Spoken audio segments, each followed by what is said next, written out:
Bismillahirrahmanirrahim. Assalamualaikum warahmatullahi wabarakatuh. Innal hamdalillah nahmaduhu wa nasta'inuhu wa nastaghfiruhu wa nastahdihi wa na'udzu billahi min shururi anfusina wa min sayyiati a'malina. Man yahdihillahu fala mudilla lahu wa may yudlilhu fala hadiya lahu. Asyhadu an la ilaha illallah wahdahu la syarika lahu wa asyhadu anna Muhammadan abduhu wa rasuluh. Qala Allahu azza wa jalla ya ayyuhalladzina amanu taqullaha haqqa tuqatih wa la tamutunna illa wa antum muslimun. Fa inna asdaqal hadithi kitabullah wa khairul huda huda Muhammadin sallallahu alaihi wasallam. Syarrul umuri muhdatsatuha fa inna kulla muhdatsatin bid'ah wa kulla bid'atin dhalalah wa kulla dhalalatin finnar. Jamaah yang semoga dirahmati oleh Allah Subhanahu wa taala. Alhamdulillah, segala puji bagi Allah Subhanahu wa taala yang masih memberikan kita nikmat hidayah, nikmat iman, nikmat Islam, sehingga pada pagi hari ini kita bisa kembali berkumpul melaksanakan kewajiban kita, itu melaksanakan salat subuh secara berjamaah. Kemudian kita lanjutkan sebentar dalam suatu majelis. Mudah-mudahan majelis ini diberkahi oleh Allah Subhanahu wa taala dan menjadi tambahan pemberat timbangan kita di hari kiamat kelak. Amin ya rabbal alamin. Salawat dan salam kita curahkan kepada Nabi kita Muhammad sallallahu alaihi wasallam, juga kepada putra-putri beliau, kepada istri-istri beliau, kepada para sahabat beliau, dan seluruh orang-orang yang mengikuti jejak beliau hingga hari kiamat kelak. Jamaah yang semoga dirahmati Allah Subhanahu wa taala, kita lanjutkan pelajaran kita, itu mempelajari tafsir dari suratul Kahf yang insyaallah pada pagi hari ini kita mulai pada ayat yang ketiga. Sebelum melanjutkan ayat ketiga, kita wajah kembali bahwasanya pada ayat pertama Allah Subhanahu wa taala berfirman, Alhamdulillahilladzi anzala ala abdihil kitaba wa lam yaj'al lahu iwaja. Dalam ayat ini Allah menjelaskan bahwasanya Allah menurunkan Al-Qur'an kepada hambanya, maksudnya adalah Nabi kita Muhammad sallallahu alaihi wasallam, yang Allah menjadikan Al-Qur'an tersebut atau kitab tersebut sebagai kitab yang mulia. Tidak ada dalamnya kontradiksi, kesalahan atau yang lainnya. Oleh karenanya Allah mengatakan walam yaj'al lahu iwaja, tidak terdapat di dalamnya kebengkokan. Kemudian dalam ayat kedua Allah mengatakan qayyiman liyundhira ba'san syadidan min ladunhu wa yubashshiral mu'minin. Yang kitab tersebut qayyiman, mustaqiman, yaitu lurus, liyundhira ba'san syadidan min ladunhu. Kemudian dalam kitab tersebut ada peringatan kepada manusia, hendaknya jangan sampai menerjang larangan-larangan Allah Subhanahu wa taala, dan peringatan kepada orang-orang kafir, wa yubashsyiral mu'minin, dan sebagai kabar gembira kepada orang-orang yang beriman. Siapa mereka? Kata Allah, alladzina ya'maluna as-solihat anna lahum ajran hasana. Mereka adalah orang-orang yang beramal saleh, anna lahum ajran hasana, dan mereka akan mendapatkan balasan yang baik di sisi Allah Subhanahu wa taala. Dan balasan di sini banyak, bisa dapat di dunia dan juga terlebih di akhirat. Yang puncak dari balasan Allah Subhanahu wa taala yaitu surga yang Allah berikan kepada orang-orang yang beriman. Kemudian ayat yang ketiga Allah Subhanahu wa taala berfirman makithina fihi abada, yaitu orang-orang yang beriman makithin, mereka kekal, tetap tinggal di sana kekal, abada, dan mereka kekal selama-lamanya di akhirat. Inilah jamaah semua umat Allah Subhanahu wa taala. Allah janjikan bahwasanya barang siapa yang beriman dan beramal saleh, dia akan mendapatkan balasan yang sangat baik.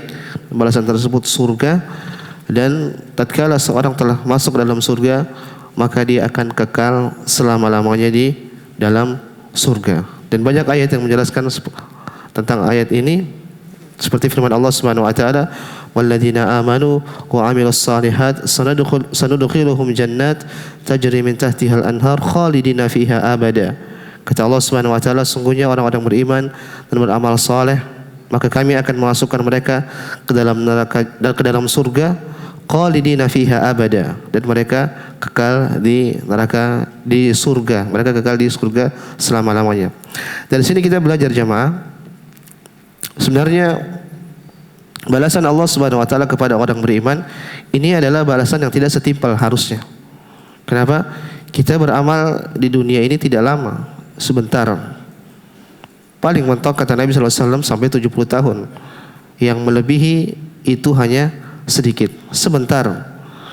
Namun ternyata Allah Subhanahu wa taala balas amalan kita tersebut dengan surga selama-lamanya. Oleh karena orang cerdas, dia pasti akan berusaha memanfaatkan kehidupannya di atas muka bumi ini untuk mendapatkan kebaikan di akhirat.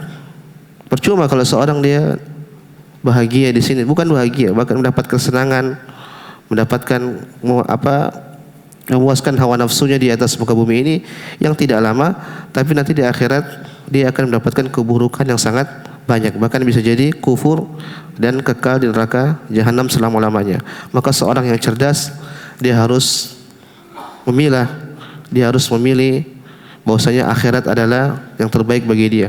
Wal akhiratu khairun wa abqa. Kata Allah Subhanahu wa taala, dan akhirat itu lebih baik dan lebih kekal. Jemaah sekalian Allah Subhanahu wa taala. Kemudian ayat selanjutnya Allah Subhanahu wa taala berfirman, wa yunzirul ladzina qalu ittakhadallahu walada. Allah Subhanahu wa taala berfirman, dan wa yunzirul ladzina qalu ittakhadallahu walada. Dan Al-Qur'an juga untuk memperingatkan kepada orang-orang yang mengatakan ittakhadallahu walada. Untuk peringatan kepada orang-orang yang mengatakan bahwasanya Allah itu memiliki anak. Jamaah semua rahmat Allah Subhanahu wa taala, dalam ayat ini Allah Subhanahu wa taala mengulang, karena di ayat sebelumnya, di ayat yang kedua Allah juga mengatakan qayyiman liyunzira ba'san syadida. Al-Quran adalah sebagai kitab peringatan kepada orang-orang yang kufur. Ternyata di ayat yang keempat Allah mengulang lagi. Allah mengatakan wa yunzir. Al-Quran ini juga sebagai peringatan kepada siapa? Orang-orang yang mengatakan ittakhadallahu walada. Itu orang-orang yang mengatakan bahwasanya Allah memiliki anak. Dalam ayat seperti ini para ulama menyebutkan sebuah kaidah dzikrul khas ba'dal am, yaitu penyebutan yang khusus secara umum. Kita tahu tadi Allah mengatakan wa yunziru ba'san itu secara umum kepada orang-orang kafir. Ternyata di ayat yang keempat Allah lebih khusus lagi tentang orang-orang kafir yang mereka musyrik, yang mereka mengatakan Allah punya anak. Sebenarnya sudah cukup di ayat kedua, tapi ternyata di ayat keempat Allah ulang lagi.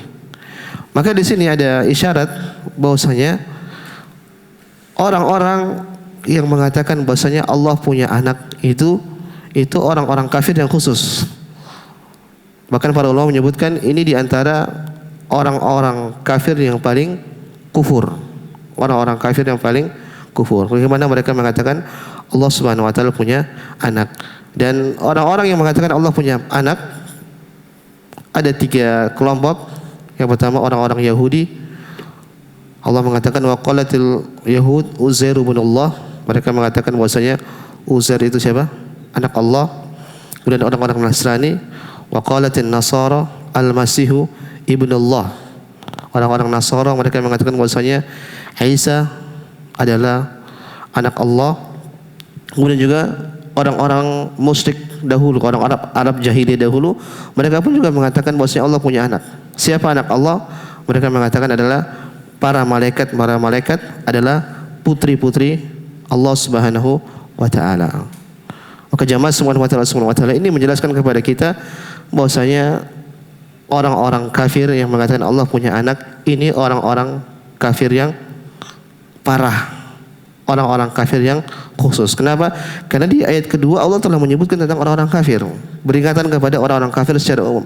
Ternyata di ayat kedua Allah mengulang dengan menyebut secara khusus. Saya contohkan misalnya zikrul khas ba'dal am, penyebutan khusus setelah umum. Misalnya saya sebutkan bahwasanya datang Syekh Sudais bersama para ulama. Datang para ulama dan Syekh Sudais misalnya. Syekh Sudais ini Imamul Haramain, Imam Masjid Haram. Saya sebutkan bahwasanya telah datang para ulama dan Syekh Sudais. Syekh Sudes kan bagian dari siapa? Para ulama. Tapi saya sengaja sebutkan Syekh Sudes karena Syekh Sudes ini punya kelebihan. Karena beliau pemimpin di Haramain. Bisa disebutkan sebagai presiden di Haramain, di Masjid Nabawi dan Masjidil Haram. Maka ketika saya sebutkan ini secara khusus, berarti ada hal penting yang ingin saya sampaikan. Bahwasanya saya ingin mengangkat Syekh Sudes hafizahullah taala. Nah, yang terjadi di sini seperti ini. Setelah Allah menyebutkan secara umum, kemudian Allah sebutkan secara khusus, yaitu menjelaskan tentang orang-orang kafir yang menyebutkan bahwasanya Allah Subhanahu wa taala memiliki anak. Jamaah subhanahu wa taala, pernyataan Allah Subhanahu wa taala punya anak ini adalah suatu hal yang mengerikan. Suatu hal yang mengerikan. Oleh karena di ayat selanjutnya Allah mengatakan ma lahum bihi min ilmin wala li abaihim kaburat kalimatan takhruju min afwahihim.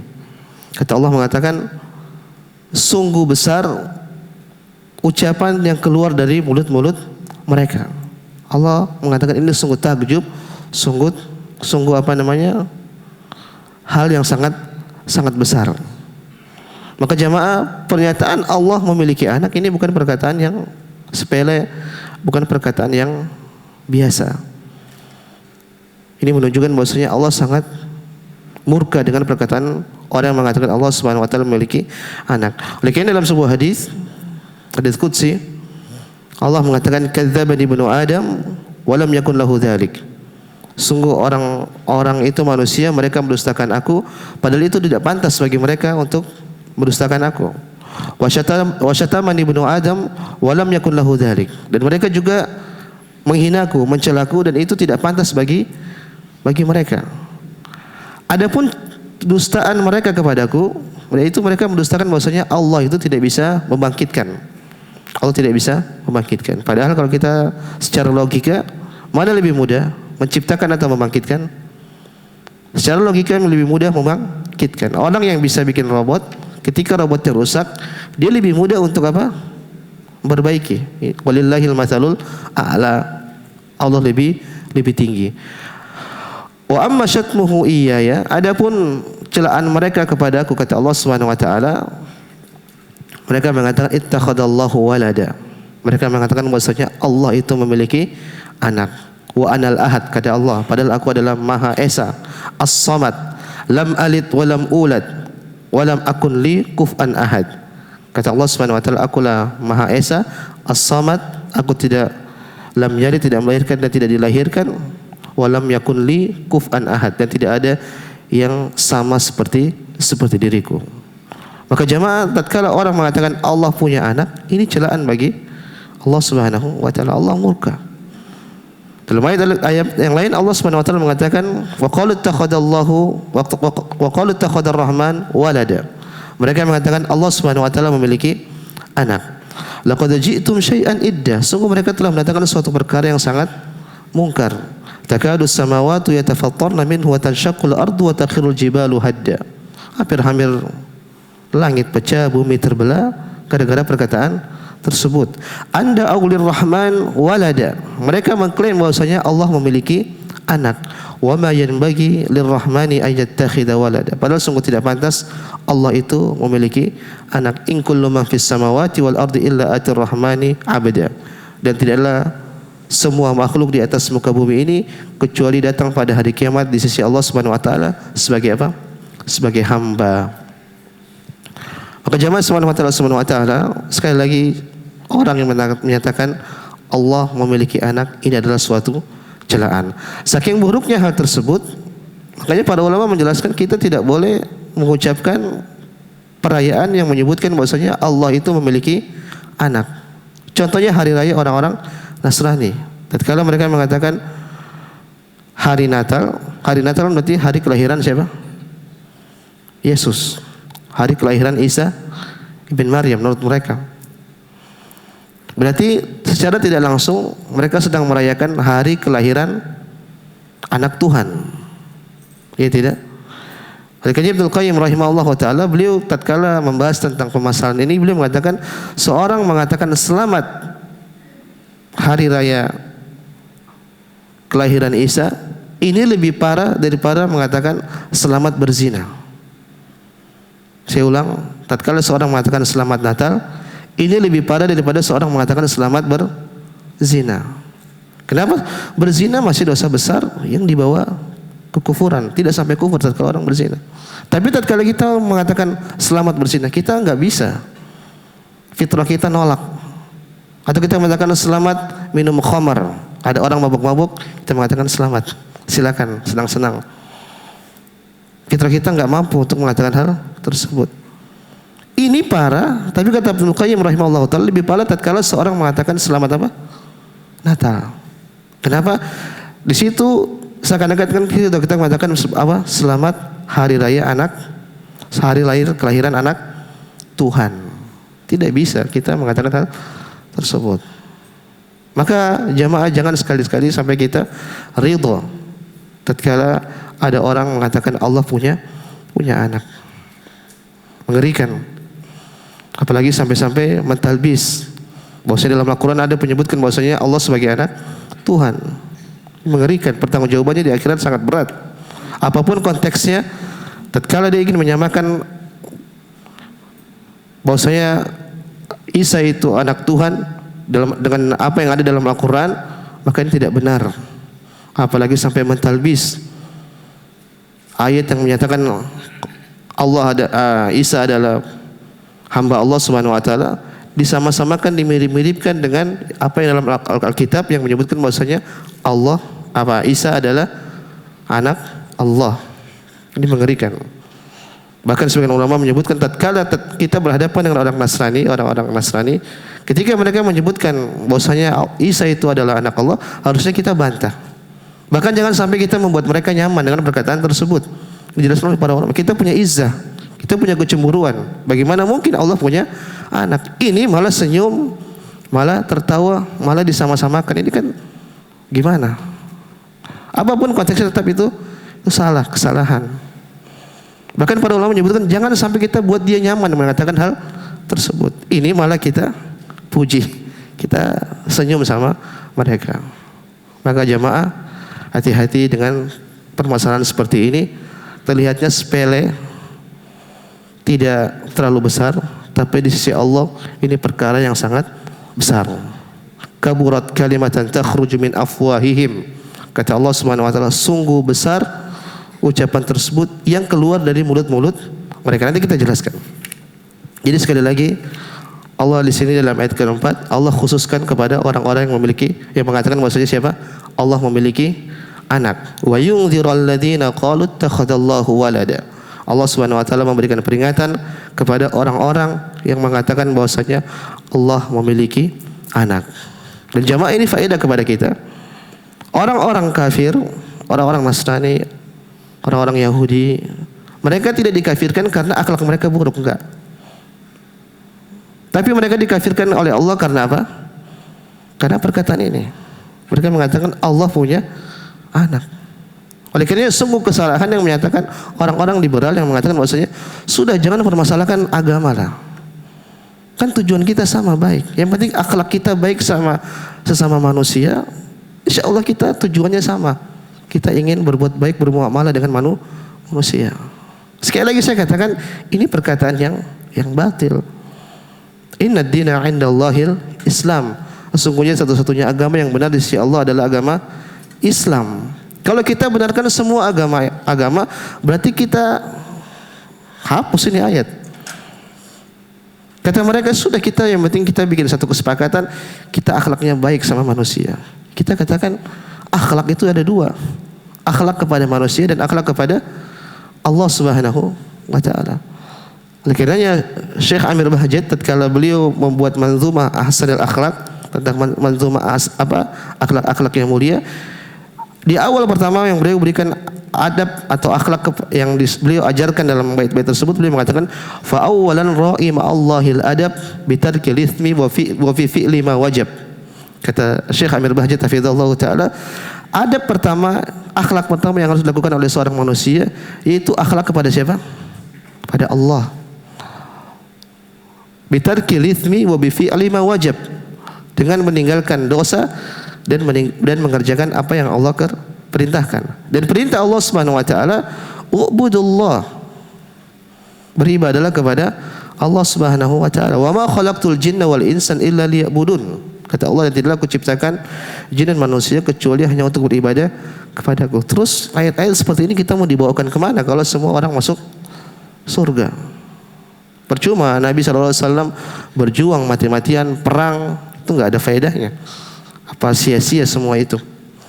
Nabi mengatakan, la yasma'u bi ahadun min hadhil ummah yahudiyyun wala nasraniyyun thumma yamutu wa lam yu'min billadzi ursiltu bi illa kana min ashabin nar. Tidaklah seorang dari umat ini, baik dari kalangan Yahudi atau Nasrani, yang mendengar tentangku kemudian dia wafat dalam keadaan tidak beriman dengan risalah yang aku bawa, kecuali tempatnya di neraka jahanam. Apakah dalil-dalil seperti ini dihapus semua? Salah. Maka hati-hati, di sini faedah Allah mengkafirkan orang-orang Nasrani dan orang-orang Yahudi bukan karena hal-hal yang lain, tapi karena mereka berbuat kesyirikan. Mereka mengatakan bahwasanya Allah memiliki anak. Padahal Allah mengatakan apa? Allah wa anal ahad. Aku adalah Maha Esa, as-samad, lam alid wa lam ulad. Aku tidak melahirkan dan tidak dilahirkan. Wa lam yakun li kufuwan ahad. Dan tidak ada yang sama setara dengan aku.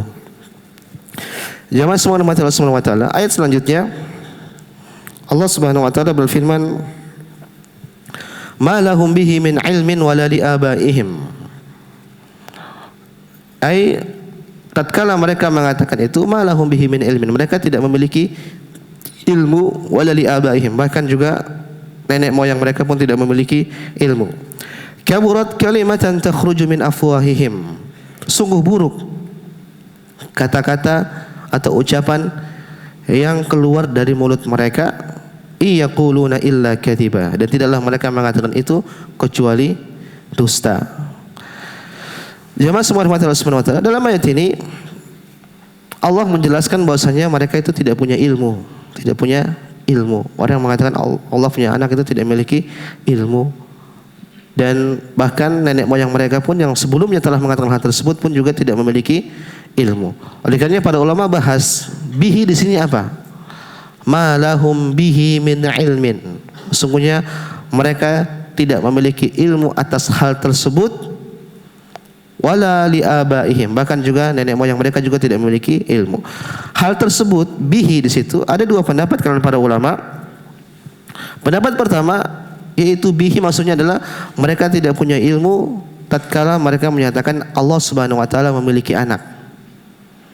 Jadi ini cuma klaim mengikuti nenek moyang, dan nenek moyang pun tidak memiliki landasan ilmu tatkala mereka mengatakan hal tersebut. Jadi perkataan Allah punya anak ini cuma ikut-ikutan. Ini pendapat pertama disebutkan oleh ahli tafsir. Pendapat kedua, dan ini disebutkan oleh Al-Alusi, mereka mengatakan ma lahum bihi min ilmin, sungguhnya mereka tidak punya ilmu atas hal tersebut, dan juga nenek moyang mereka. Hal tersebut ini maksudnya apa? Mereka tidak mengerti tentang sifat-sifat Allah Subhanahu wa taala. Padahal dalam Al-Qur'an banyak sekali Allah jelaskan tentang sifat-sifat dan nama-nama Allah Subhanahu wa taala. Mereka tidak punya ilmu hal tersebut, sehingga mereka tidak bisa mengetahui mana yang boleh untuk Allah Subhanahu wa taala dan mana yang haram untuk Allah Subhanahu wa taala. Sehingga mereka kebablasan. Tidak tahu mana halal, mana haram, tidak tahu batas-batasannya, sehingga mereka mengatakan Allah memiliki anak. Dan ini sekali lagi hanya apa? Dibangun atas ikutan. Mereka hanya mengikut nenek-nenek moyang mereka, dan nenek moyang mereka pun tidak mengetahui tentang hal tersebut. Maka di sini jamaah ini menjelaskan kepada kita bahwasanya perhatian kita jangan sampai kita hanya ikut-ikutan. Jangan sampai kita ikut-ikutan beragama, jangan sampai ikut-ikutan. Meskipun kita tahu ini agama mungkin ayah kita, agama kakek kita, tapi kalau salah menyalahi syariat, maka tidak boleh kita ikut-ikutan. Kita beribadah harus tahu ilmunya, harus berdasarkan dalil. Karena ilmu yang benar itu ilmu yang dibangun atas ilmu. Ibadah yang benar, ibadah yang dibangun atas ilmu. Dari Al-Quran atau Sunnah Nabi Muhammad SAW berdasarkan pemahaman salafus saleh.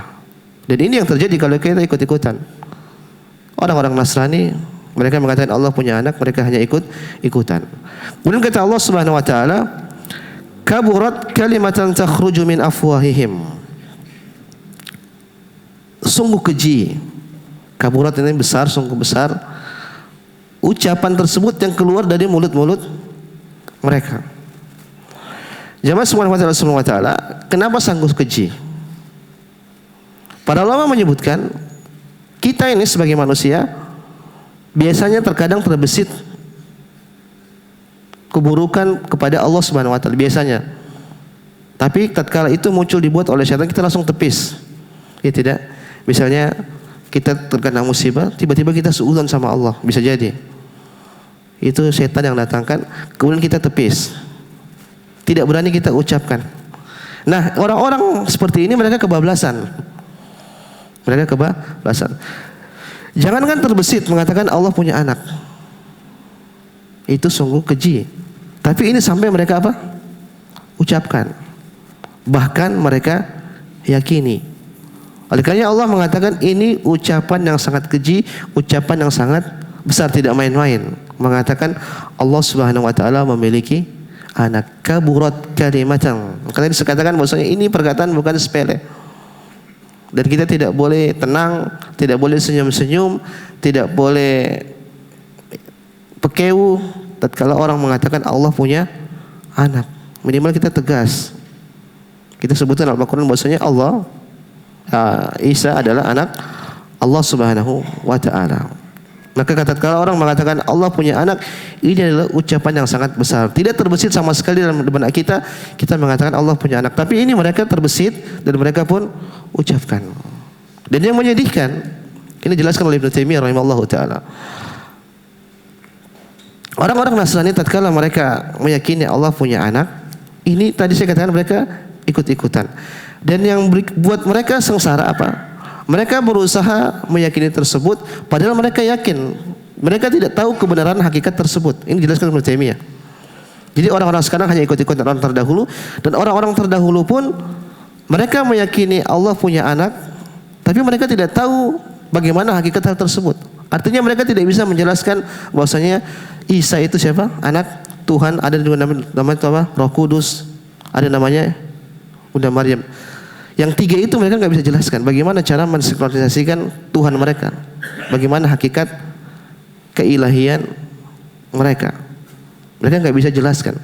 Tapi yang membuat mereka sengsara adalah mereka harus meyakini tersebut dan mereka harus ucapkan. Padahal mereka tahu mereka tidak bisa menjelaskan hal tersebut. Oleh karena Ibnu Taimiyah rahimahullah taala beliau jelaskan, kalau kita datangkan 10 orang-orang Nasrani, kita suruh jelaskan mereka tentang apa namanya Tuhan mereka, maka bisa jadi ada 10 pendapat, bahkan bisa jadi 20 pendapat, karena satu orang 2 pendapat.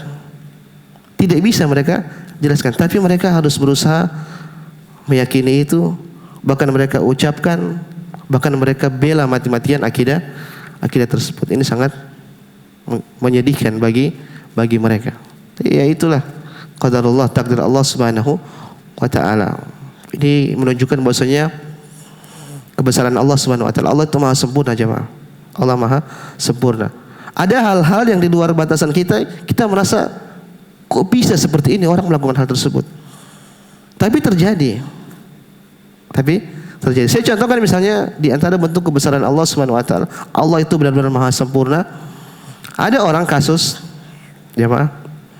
Ini dia seorang lelaki, dia sudah menikah, ini miskin, gak kerja. Dia pinjam uang istrinya, dia pakai nikah lagi. Masuk logika? Aneh, ada orang seperti itu. Dia nikah pakai uang apa? Istrinya ngutang. Kalau kita kan, ini orang gimana?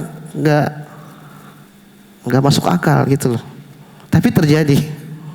Ini menunjukkan bahwasanya kebesaran Allah. Suatu hal yang tidak ada dalam benak kita tiba-tiba terjadi, Allah ciptakan. Dan demikian seperti ini. Tidak terbesit dalam benak kita menyatakan bahwasanya Allah punya anak. Tapi ternyata terucap dari mulut mereka dan mereka sampaikan. Sama juga seperti Fir'aun. Tatkala dia mengatakan apa? Ana rabbukumul a'la. Aku adalah Tuhan kalian yang maha tinggi. Mungkin tatkala dia mengatakan tersebut bisa jadi setan juga kaget. Kok bisa Fir'aun mengatakan tersebut? Kebablasan. Mirip-mirip seperti ini.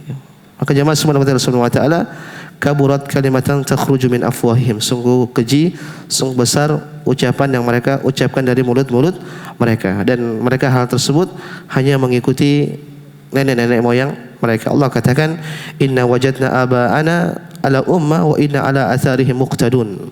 Sesungguhnya kami dapatkan nenek moyang kami seperti ini, agama seperti ini. Wa inna ala atharihim muqtadun, dan kita hanya mengikuti agama mereka. Dalam ayat yang lain Allah mengatakan wa inna ala atharihim muhtadun. Sesungguhnya dengan jejak-jejak mereka lah kami mendapatkan hidayah. Artinya mereka hanya ikut-ikutan. Maka jamaah, hati-hati dengan ikut-ikutan. Ibnu Qayyim rahimahullah ta'ala mengatakan sebab di antara seorang sulit mendapatkan hidayah karena dia selalu mengikuti ikut nenek moyang, terikat dengan kebiasaan nenek moyang. Sulit dia bagi dapat hidayah. Tatkala ada dalil masuk, dia timbang dulu dengan nenek moyangnya, cocok atau tidak. Kalau tidak cocok dia tolak. Ini sebab di antara sebab menghalang hidayah. Contoh yang paling konkret itu siapa? Abu Talib. Abu Talib tatkala hendak wafat diajak oleh Nabi kita sallallahu alaihi wasallam untuk dia masuk Islam. Abu Talib, ya ammi, qul la ilaha illallah, wahai pamanku katakan, ucapkan la ilaha illallah, uhajju bika indallah, saya akan berhujjah di hadapan Allah Subhanahu wa taala tentang ucapanmu ini. Apa kata Abu Jahal? Ya Abu Talib, atarghabu an millati Abdul Muttalib, wahai Abu Talib, apakah kau benci dengan agama bapakmu? Siapa? Abdul Muttalib. Akhirnya Abu Talib tidak mau mengucapkan la ilaha illallah. Kenapa? Karena enggak enak, terikat sama nenek moyang.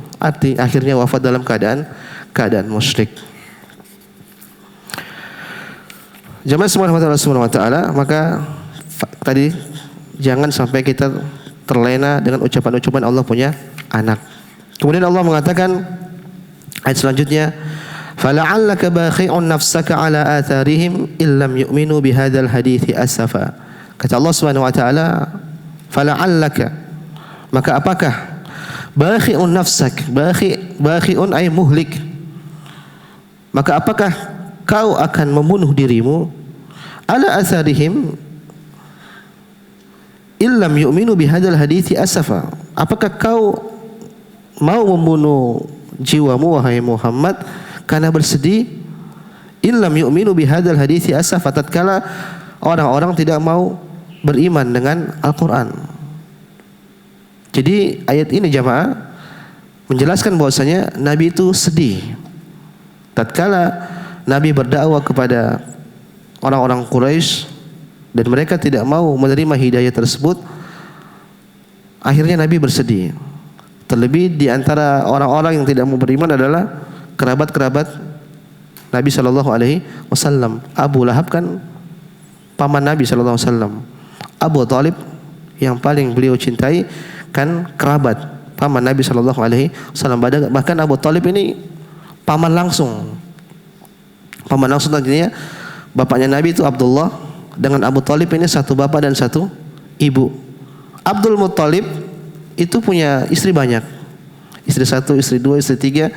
Nah, di antara istrinya punya anak namanya Abu Lahab. Istri yang lainnya punya anak dua, namanya Abu Talib sama siapa? Abdullah. Nah, Abdullah sama Abu Talib ini cuma dua orang, satu ayah dan satu ibu. Oleh karena tatkala Nabi sallallahu alaihi wasallam, tatkala Abdul Muttalib wafat, Nabi ini diwasiatkan oleh Abdul Muttalib bahwasanya yang mengurus Nabi adalah Abu Talib. Ini paman dekat. Saya ingin jelaskan bahwasanya Abu Talib ini paman yang sangat dekat. Kalau dalam bahasa Arab syakik. Bapaknya sama Abu Talib ini satu ayah dan satu ibu.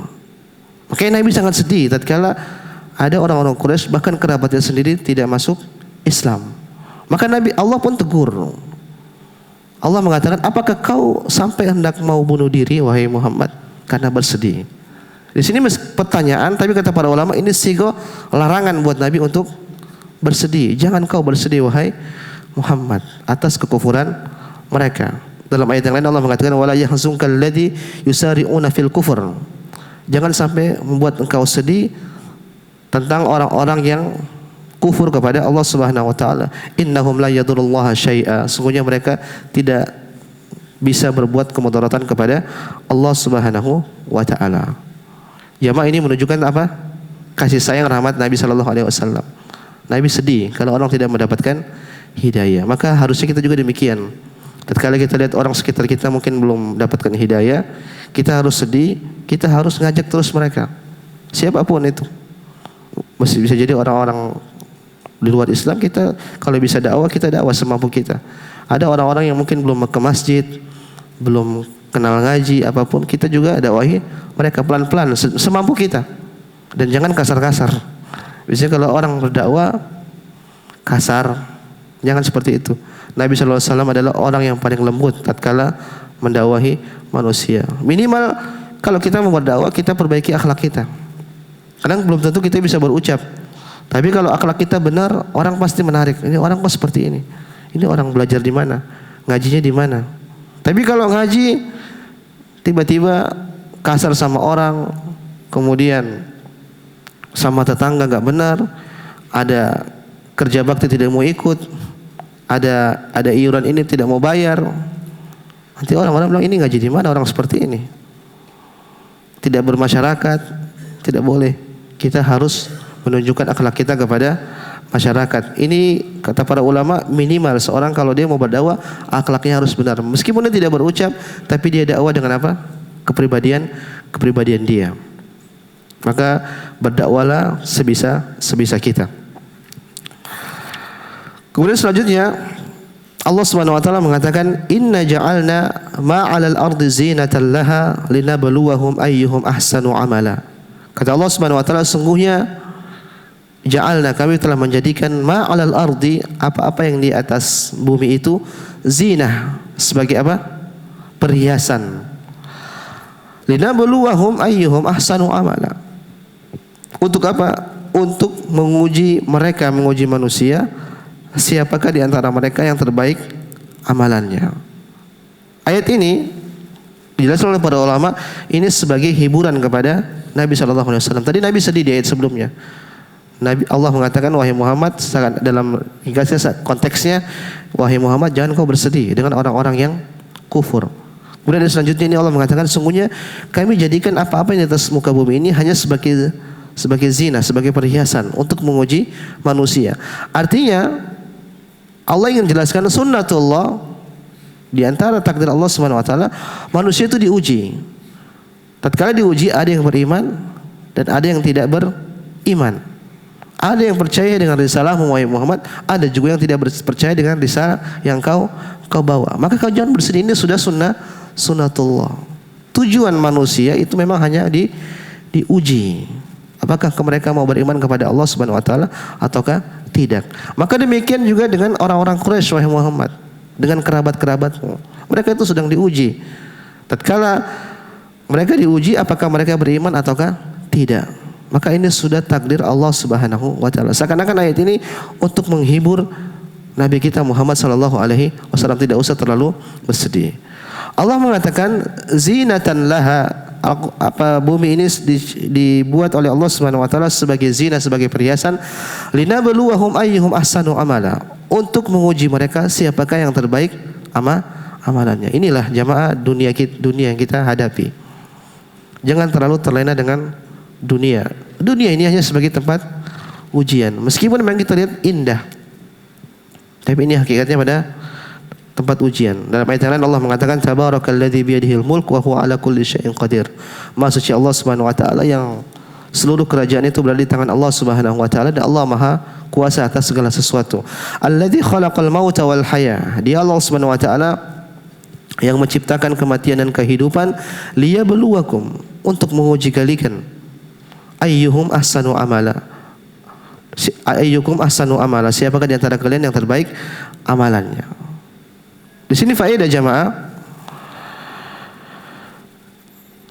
Allah tidak melihat secara kualitas, secara kuantitas, tapi yang Allah lihat apa?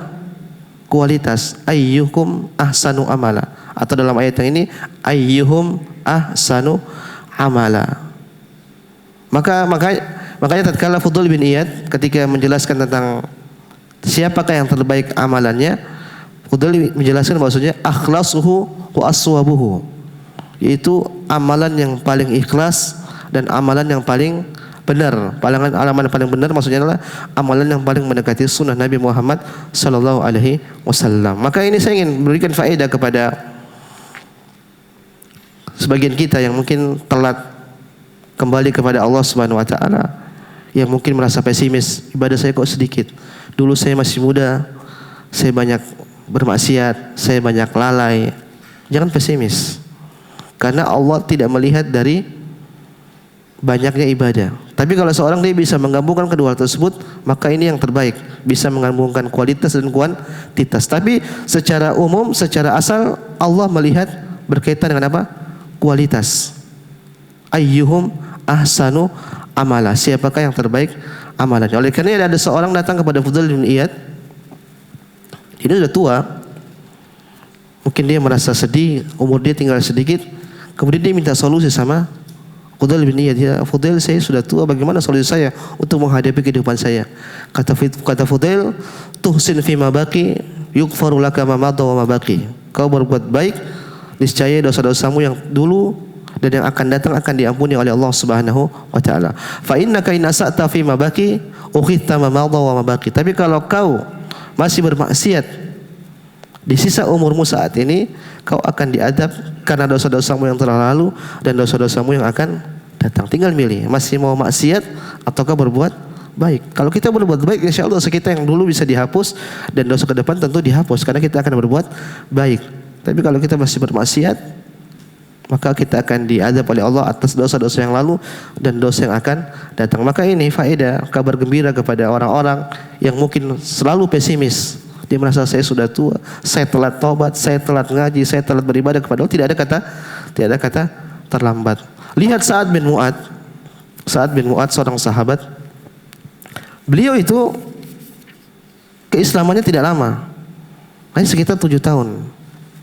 Tapi tatkala beliau wafat, ihtazza arsyur rahman. Arsy Allah itu apa? Bergetar. Kata para ulama, Islamnya tidak lama, tapi karena Islamnya berkualitas. Maka itu sangat luar biasa di sisi Allah Subhanahu wa taala. Contoh lagi di antara dalil bentuk kualitas, dalil apa? Kata Nabi sallallahu alaihi wasallam, sabaqa dirhamun mi'ata alfi dirham. Kata Nabi sallallahu alaihi wasallam, sedekah 1 dirham itu bisa mengalahkan 1000 dirham. Artinya sedekah yang sedikit bisa mengalahkan apa? Sedekah yang banyak. Apa tafsiran hadis ini? Kata para ulama, yang sedekah 1 dirham ini orang miskin. Dia punya cuma itu doang.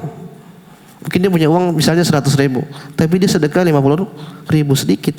Tapi bagi dia itu 50.000 itu besar. Cukup makan 1 hari. Ada orang sedekah 1 juta tapi dia punya uang di ATM mungkin ratusan juta. Kan jadi sedikit. Makanya tidak bisa dibandingkan antara sedekah kita dengan sedekah para sahabat radhiyallahu taala anhum.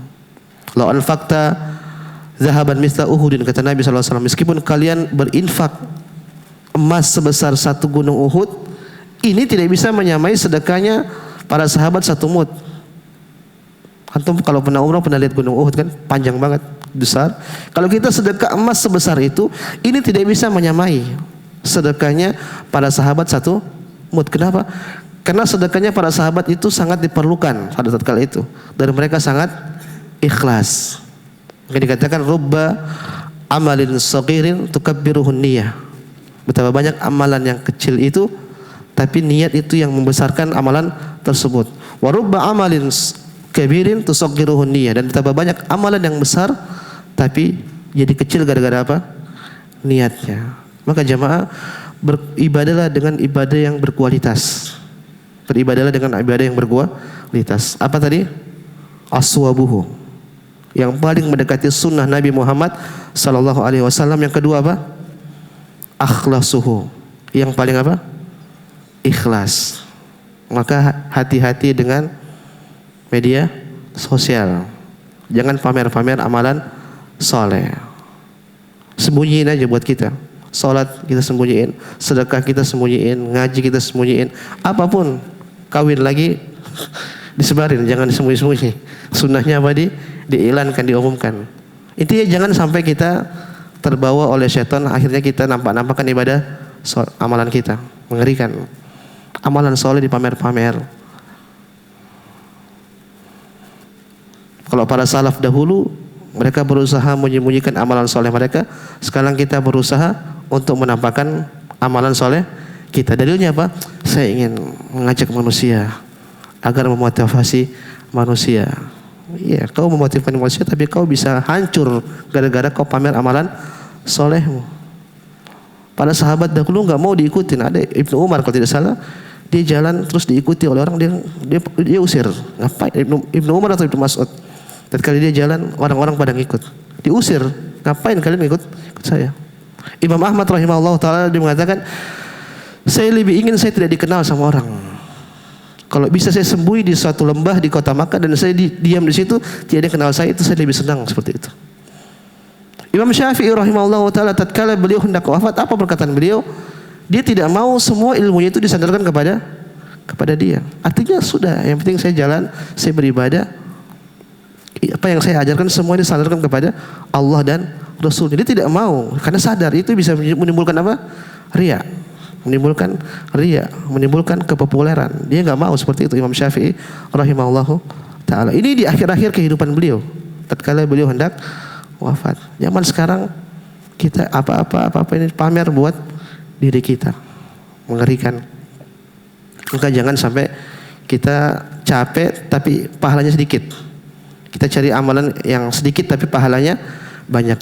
Adwa muha wa in qalla, kata Nabi SAW. Amalan yang terbaik itu yang sedikit tapi konsisten. Kita ini amalan sudah sedikit, tidak konsisten, pamer lagi. Ya tidak. Jangan sampai seperti itu. Sia-sia. Sudah waktu habis? Belum.